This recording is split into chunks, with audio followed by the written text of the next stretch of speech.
పెందలాడే లక్ష్మి లేచిందంటే సీత లేదని కాబోలు. పండగ రోజు కదా, అందుకే లక్ష్మి లేచి ఉంటుంది.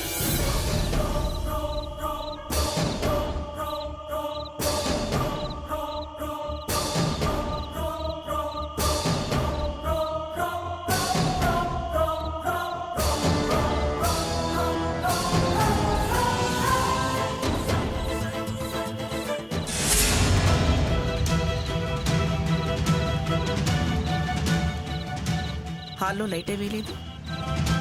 లక్ష్మి, లక్ష్మి! అత్తయ్య,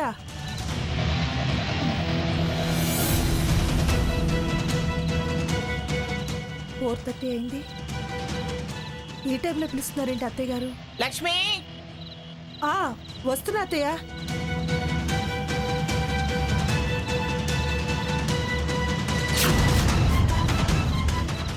ఏంటి అత్తయ్య? అదేంటి, నువ్వు ఇంట్లోనే ఉన్నావుగా? బయట ఊడ్చి కళ్ళాపు చల్లేదెవరు?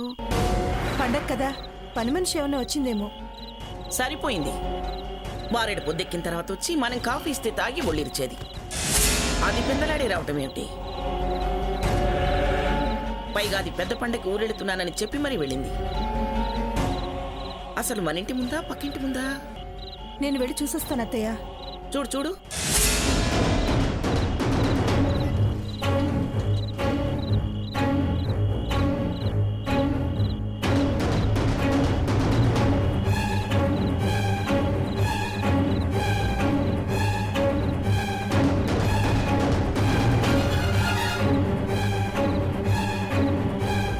ఎవరమ్మా నువ్వు?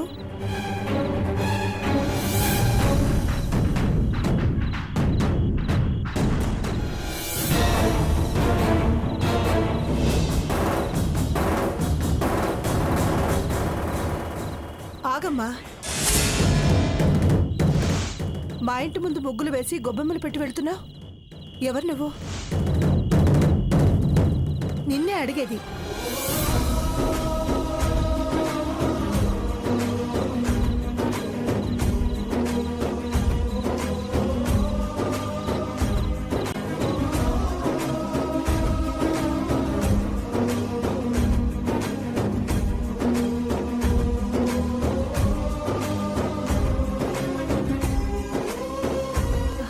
అమ్మా సీత,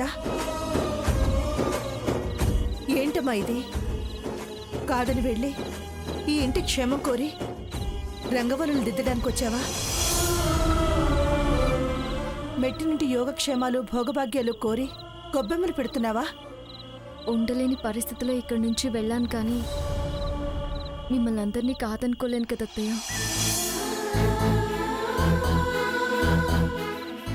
ఎవరు లక్ష్మి?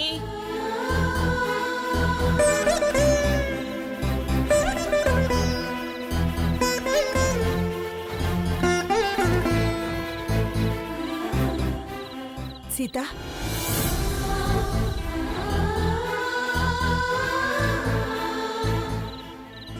ఎవరే? లక్ష్మి, ఎవరది?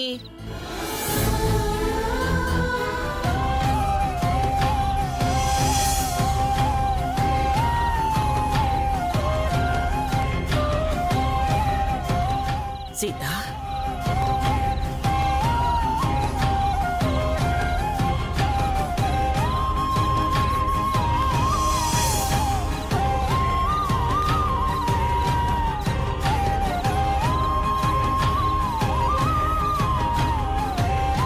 ఏమిటి ఇది?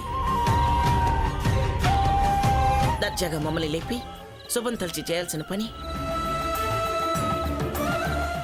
నీ ఇంటి ముందు నువ్వే చీకట్లో దొంగచాటుగా చేయాల్సిన పని ఏమొచ్చింది నీకు? శుభకరమైన పని ఎలా చేసినా శుభమే అమ్మగారు.